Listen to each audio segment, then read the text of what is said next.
আসসালামু আলাইকুম। ঈদের ছুটিতে গিয়েছিলাম নড়াইলের ডিসি ইকো পার্কে।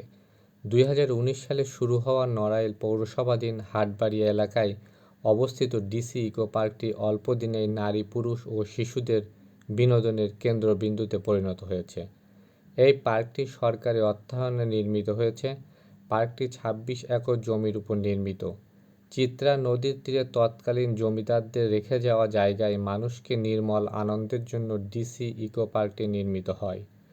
পার্কটিতে শিশুসহ দর্শনার্থীদের বিনোদনের জন্য রয়েছে নাগরদোলা, চলন্ত ট্রেন, পানির ফোয়ারা, কৃত্রিম উপায়ে তৈরি বিভিন্ন প্রজাপতির পশুপাখি, মন মাতানো ফুলের বাগান সহ খেলাধুলার সামগ্রী।